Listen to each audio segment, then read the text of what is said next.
Hey everyone, Johnny from Ignite here. Thanks for tuning in to another video. Today I'm going to be showing you how to actually make your quotes flow in your sentences of analysis. So when you do your textual analysis, when you analyze a text and you actually want to write about it, how do you make it so that the quote doesn't sound clunky? So that if I read it, I don't have to start and stop to say the quote.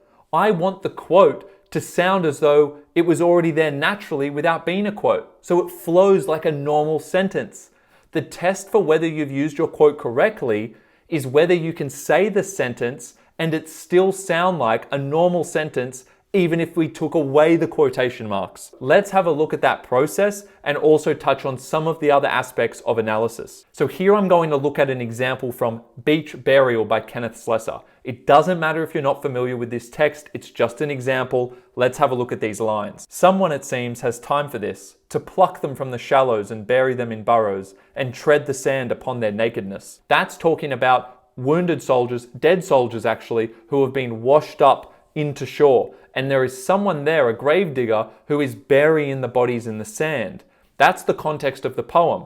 Let's say I'm analyzing it. Where is a technique for me to focus on? Well, I can see here at the end, I like this quote at the end, and tread the sand upon their nakedness, right? It's really showing the vulnerability of these soldiers, but also that they're kind of going back into their natural form. We're naked, we don't have clothes on anymore. We are returning to nature, returning to our base form. That's what I think is being explored in that sentence. And the gravedigger is treading the sand upon them. So the sand is joining these human bodies, so they are being reintegrated, reunited with nature. But what's the technique here? I would say this is a type of imagery, visual imagery. We can actually visualize sand being tread upon a naked body. That's a visual image. There's our technique done. I have the quote there and I know what I want to say about it. So what's the next step for writing a sentence of analysis about this line from the poem? Well, the first step that I go through is I consider the fundamental elements of my analysis. And I've just talked about each one. We need a technique, visual imagery. We also need a quote, of course. We need to actually include a quote from that line. But note, you don't want to include more words than you have to. You just want enough words to prove the technique and to actually provide enough context so it makes sense for the person reading it. When you have a verb, we're talking about a word like reveals, highlights, suggests, conveys, you can see here as an example, represents, demonstrates, illustrates. There are hundreds of those verb words which you can put directly after the quote. And then the effect is obviously going to be the explanation about what the technique and the quote mean. What does that evidence actually say? What's the importance or significance of that extract in the context of the poem?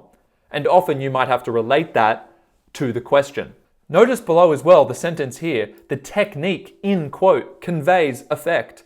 That is a great starting point for you. I always use that as a starting point. Even if my final sentence looks so different to that, we still have that as the base so that we don't have to spend hours thinking about, oh, well, how am I going to have all of the elements that I want to have in there in one go? It's better to just start with the basic elements, slot them into these spots. So the is going to be my first word. Visual imagery is going to be my second word. In is going to be my third or fourth word in this case. Then I'm going to have the quote. Then I'm going to say conveys. And then I'm going to have my effect. Don't overcomplicate the process. We will change that after to make it flow better. And we might want to change the way we start the sentence. But start with that. That's going to actually save you a lot of time. Now, step 2 is to write the draft sentence. So you can see here I've included all of those elements.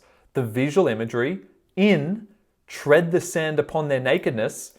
Now notice I didn't include the other lines. It's not necessary to include them. We want as short a quote as possible, just enough to include the visual image that I've referred to there, visual imagery. I need to show enough of the image, and then we can move on. We don't want to spend too much time just repeating the words of the quote because that's time taken away from the actual analysis, from you actually offering an insight, which is where the majority of the marks are going to come from. After that, you can see I've used a verb, conveys, and then as explained before, I've said it conveys a reintegration both physically and spiritually with nature. I've kept it very concise there, very short, to the point, and you can see that that's quite an effective sentence. But we're not done yet. Notice the problem here, and this will lead us into our final step, step 3.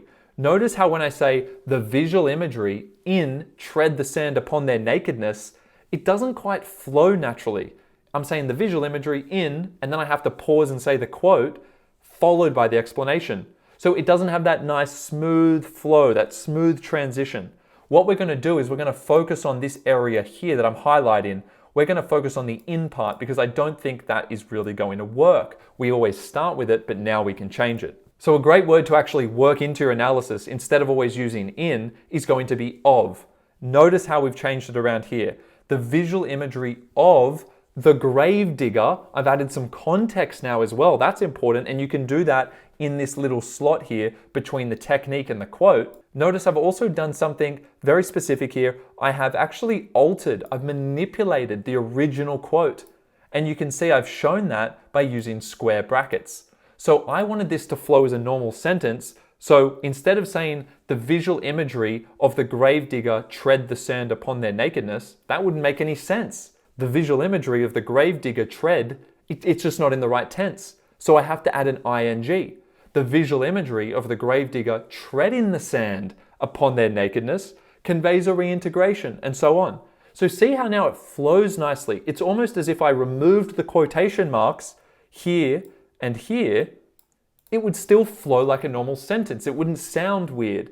So that's where you want to get to. So the way I got there in this case was to change into of, to add the gravedigger, and then to add an ing here so that it actually is in the right tense, such that it flows like a normal sentence. So whenever you manipulate a quote from the original extract, add square brackets to show the part that you've changed. So here, it didn't have ing, I've added that in, so I've put them in square brackets there, so the marker knows and the reader of your essay knows that that wasn't originally the quote. Alright guys, I hope you enjoyed the video. If you did, please like and subscribe to the channel. Plenty more of these types of videos to come, and leave a comment below with what you found useful or what you'd like to see more of. See you in the next video.